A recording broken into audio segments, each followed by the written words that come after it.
slow up, no I don't take shit. I got no love for the fakeness. If you wanna play tough and wanna hate this, I'll always show up. I don't ever slow up, no I don't take shit. I got no love for the fakeness. If you wanna play tough and wanna hate this, I'll always show up and make a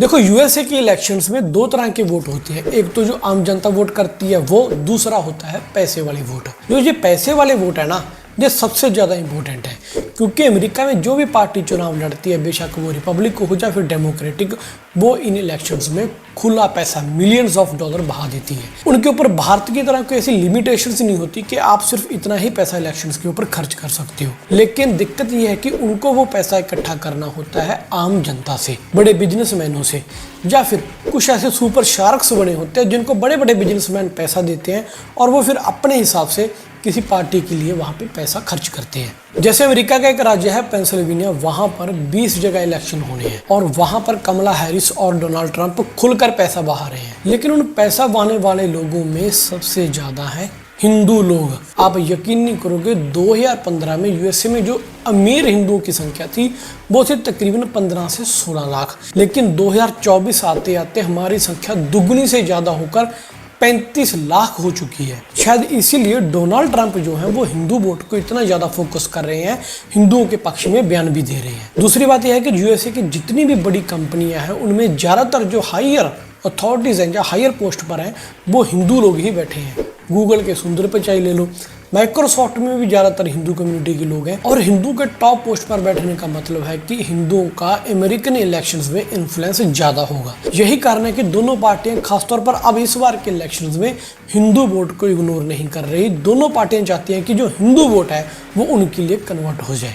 America के elections में या तो यहूदी important रहते हैं या फिर Hindus important रहते हैं, खासकर पैसे वाले वोट के मसले में। दोनों पार्टियों की यही कोशिश रहती है। यहूदी तो खैर प्रो अमेरिकन अपने हिसाब से वोट देंगे ही देंगे, लेकिन कमला हैरिस जो खुद को इंडियन ओरिजिन का बताती हैं और ये अब तक मान भी रही थी कि हिंदू लोग वोट उन्हें ही देंगे, और ये सच भी है। जो अमेरिकन हिंदूज हैं वो अब तक जो बाइडेन की पार्टी को ही वोट देते आए हैं, लेकिन इस बार ट्रंप ने एक ट्रंप कार्ड खेल डाला हिंदुओं के पक्ष में खुला समर्थन देकर। एक रिपोर्ट के अनुसार भले ही हिंदुओं की आबादी अमेरिकन आबादी के मुकाबले 1% है, लेकिन टैक्स पेयर्स जो वो हैं वो 8% तक है यूएसए के बाकी सिटीजन्स के मुकाबले में। दूसरी बात ये डोनाल्ड ट्रंप ने एक कार्ड खेला हिंदुओं का कि बांग्लादेश में जो हिंदुओं का नरसंहार हुआ बाइडेन के रहते हुए, जो बाइडेन की फेल्ड पॉलिसीज का नतीजा था।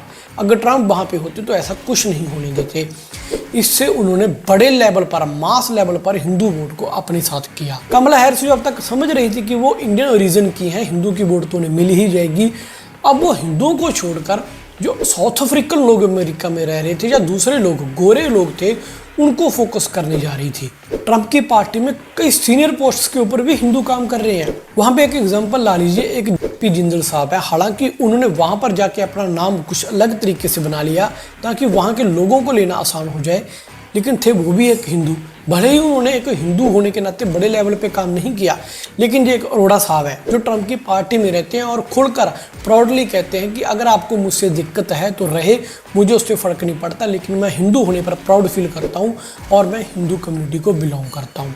या जिस स्पीड से हिंदू रिलीजन यूएसए में बढ़ रहा है वो आने वाले इलेक्शंस को प्रभावित करेगा ही करेगा। ये ट्रंप के लिए हिंदुओं के लिए दिए जाने बयान या फिर भारत के लिए दिए जाने बयान का ही असर है कि अब बड़े लेवल पर जो हिंदू ग्रुप्स है वहाँ पर वो ट्रंप की डायरेक्ट सपोर्ट में आ गए। रिपोर्ट तो ये भी है कि 65% तक जो कम्युनिटी है हिंदू वो डायरेक्ट ट्रंप के पाले में शिफ्ट ऑलरेडी हो चुकी है, और बाकी हिंदू भी धीरे धीरे ट्रंप की साइड आते जा रहे हैं बजाय इसकी कि कमला हैरिस के। लेकिन अगर ट्रंप जीतते हैं तो उसका भारत के ऊपर असर क्या होगा?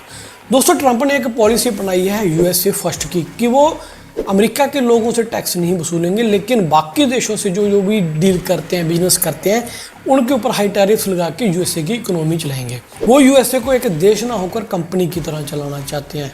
तो जाहिर सी बात है वो टैरिफ्स के अंदर इंडिया भी आएगा, लेकिन माना ये जा रहा है कि ट्रंप के कहीं ना कहीं साइड प्लान में इंडिया जरूर रहेगा। इंडिया के लिए अलग रिलायबिलिटी रहेगी क्योंकि ट्रंप को चाइना को काउंटर करना है। एक बात और भी है कि ट्रंप के आने से यूक्रेन रशिया वार बिल्कुल खत्म हो जाएगा, ये क्लियर है।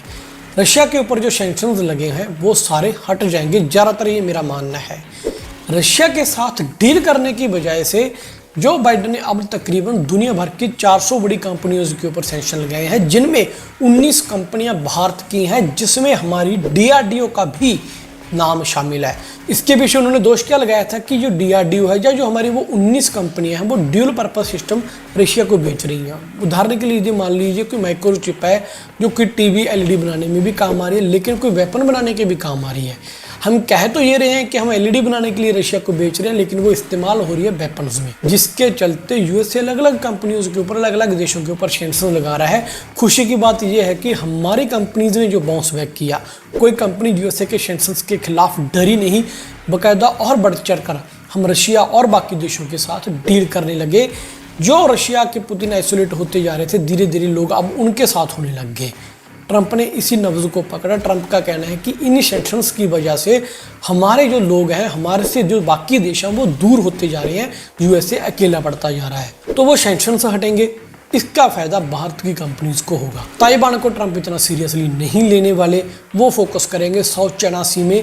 और जिस तरीके से वो चाइना को घेरते आए हैं, अगर यूएसए चाइना के पीछे पड़ जाता है दोबारा, ये रशिया इजराइल को जो अगर वॉर खत्म हो जाती है, तो चाइना को इंडिया के पास काउंटर करने का मौका रहेगा। हम चाइना को और आसानी से घेर सकेंगे। भले चाइना आज पीछे हट गया, हमारी शांति हो गई है, लेकिन हिंदी चीनी भाई भाई वाली कोई बात नहीं है। हमने एयरबेस भी इसलिए उनके पास बनाए हैं। अगर यूएसए चाइना को घेरेगा तो इनडायरेक्ट फायदा होगा इंडिया का। चाइना छोड़कर कंपनी जाएंगी इंडिया में, रशिया में नहीं जाएंगी। रशिया में उतनी प्रोडक्शन लेवल अब नहीं रही। इंडिया एक सॉल्ड रीजन रहेगा। यहाँ पे कच्चा माल सस्ता है, यहाँ पे लेबर सस्ती है। आपने देखा होगा कि कैसे एप्पल इंडिया में अब शिफ्ट हो रही है धीरे धीरे। तो ये सारी चीज़ों का फायदा इंडिया को कहीं ना कहीं इनडायरेक्टली पहुंचेगा। और मेरा भी पर्सनल तौर पर जितनी की मैंने स्टडी करी है, ये मानना है कि डोनाल्ड ट्रंप आने चाहिए। जो ट्रंप इंडिया के लिए बयान दे रहे हैं, या रिसेंटली जो मोदी के लिए बयान दिया कि यार वो बंदा बड़ा खतरनाक है। जब किसी एंकर ने उनसे पूछा था कि भाई आप मोदी को कैसे सोचते हो, वो कह रहे हैं कि मैंने मोदी को ऑफर किया था कि इंडिया वर्सेस पाकिस्तान का जो ये मैटर है मैं आपकी हेल्प कर दूं। तो ट्रंप का ये कहना था कि मोदी ने मुझे बड़े ही गुस्से में कहा कि no, I know how to handle that. I'm very good with those people. Let me help. I will do it. I will do it. And I will do anything necessary. We've defeated them for hundreds of years. Wow. He was talking about a certain country. Yeah. तो जो वो feeling उन्होंने India के लिए जताई है, नरेंद्र मोदी साहब के लिए जताई है, तो इसका डायरेक्ट कन्वर्जन वोट के रूप में ट्रंप के लिए होगा ही होगा। बड़े लेवल पर हिंदूज ही नहीं, इंडियन लोग भी यूएसए में रहते हैं। खैर, आपकी क्या राय है कमेंट करके कमेंट सेक्शन में जरूर बताना। आपको क्या लगता है कि कैसे हमारी हिंदू कम्युनिटी या हम इंडियंस यूएसए के इलेक्शंस को इस बार डिसाइड कर सकते हैं, वो राय भी अपने कमेंट सेक्शन में जरूर बताएंगे। मिलेंगे नई वीडियो में, तब तक के लिए मुझे दीजिए इजाजत। और हाँ, please don't forget to like, share, subscribe our channel. जय हिंद।